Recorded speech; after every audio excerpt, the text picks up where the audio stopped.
Hey YouTube, and welcome to the channel. I'm your host Zeke, and this is Not a Rant. Okay, I know everybody loves Zoro from One Piece because he's such a badass. But what about Zoro really makes him a badass?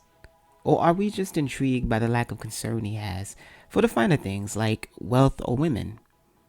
Well, in today's video, I'll be sharing my opinion on why I like Zoro and why I too believe he's a badass. The video is in no particular order or skill based per se, so there is no need to stay tuned if that's not what you're looking for. However, you're welcome to stick around if you like. We might think alike. You never know. So now, let's start the video. Roanoa Zoro, the green-haired guy with a bit of a temper, is a One Piece treasure and most likable character. In my opinion, I feel there are a number of attributes that made him this way. Starting with his attitude. Being a bounty hunter, you have to have tough skin. But being an infamous bounty hunter, you have to have a tough soul. Even as a little guy, Zoro was a bit of a hot-headed, competitive little punk with only one goal, and that is to win. I believe his constant defeat at the hands of his childhood adversary Kunai gave him the ambition to remain tough and determined. To have your blood boiling by losing to a girl will hurt any man's pride. However, this characteristic kind of heightens Zoro. Now being part of a pirate crew, you get to see the height of his attitude surface against his rival, Sanji. I guess you can say this is a more macho man.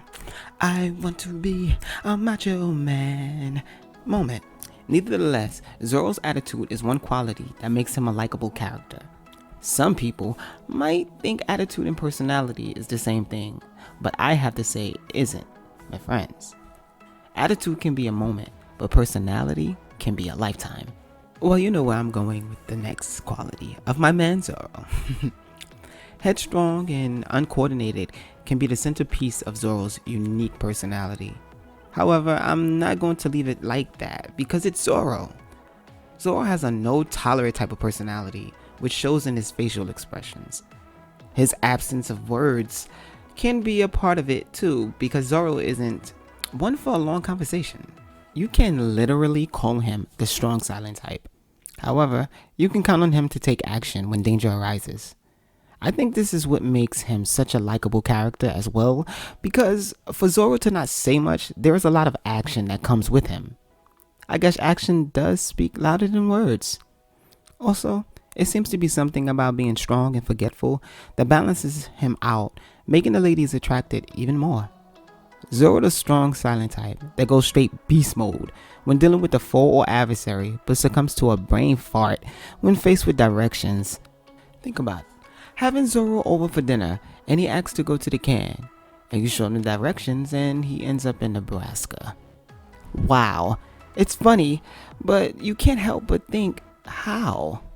Okay, so Zoro has no sense of direction and can't find his way to the bathroom on time. He's still able to captivate us with the next category that makes him the badass of them all. What does all bad boys have that makes him stand out amongst the rest? Well, that might be tattoos, but let's think a little more lines of style. Donning nothing but a t-shirt, black trousers, and pirate boots speaks kick-ass in my book. And don't forget the green hair that says, yeah, I like green. What of it? As simple as it is, it's more of an aesthetic look that we have come to appreciate from Zoro. I love how he chooses to place his trousers into his boots, giving off the true pirate feel, sort of like Captain Hook. Are we going to ignore his haramaki, which he keeps his babies, I do mean his trusty 3 swords in? I get such a fashion-gasm from the look because there are many pirates that share a similar aesthetic as Zoro. Although his shirts change from time to time, depending on the arc, it's safe to say that Zoro is in a league all of his own when it comes to style. Surprisingly, Zoro's aesthetic only improves post-time skip. Zoro gains more to his style while still maintaining his bad boy image without too much effort. Zoro has ditched the t-shirts for a more natural look, giving the ladies less to the imaginations. Instead, he opted out for a long green coat, which I think is an improvement because the Grand Line weather is unpredictable. Moving on, he has now a war wound that nearly broke my heart's 4 chambers and half of their 4 chambers. I wasn't ready to see one of our faves with a scar, but then I accepted it due to his tutor slash mentor. Also, it adds more of a flair to him, don't you think? The more things change, the more they stay the same. Like his Haramaki and black trousers, still tucked in of course. This look sort of gives me master vibes, sort of like this is the last look we will see of him, but with longer hair and more personality and a deadly glare. So far we got Zoro attitude, personality, and now style. I wonder what else I could say that makes Zoro the badass he is. Well, for once, how does Zoro impacts the storyline and other characters within the anime?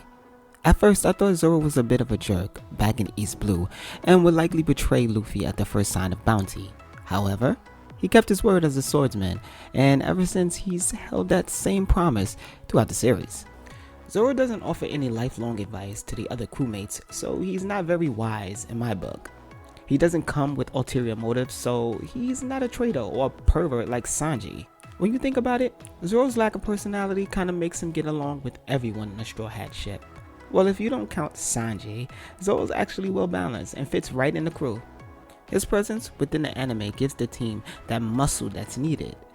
Think about it, Zoro's a human, so he's not affected by the ocean's weakness that seemed to plague almost half the crew. He's stable and vigilant, and is ready to fight at the first sign of danger. On the ship, he takes orders responsibly, without much discussion.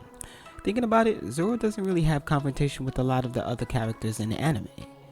Although one could suspect his opponents to be a confrontation, but do they really survive the wrath of Zoro? Zoro is a brave and admirable character who stands up for the crew in the heat of battle. He adds a mist of subtle appreciation for all the crewmates, even Sanjay. He walks with confidence and pulls through when he can, whether he's lost or not, taking out every opponent with sheer strength and power? Wow. With the shaggy green hair, black trousers, 3 swords, and a bottle of sake, Zoro is the epitome of badass in my book. Well, thank you ladies and gentle YouTubes. It's been really fun having you around today. If you liked the video, leave a comment or like and tell me what you think about the GOAT Zoro. See you guys soon. I'm your host Zeke, and I hope you know this is not a rant.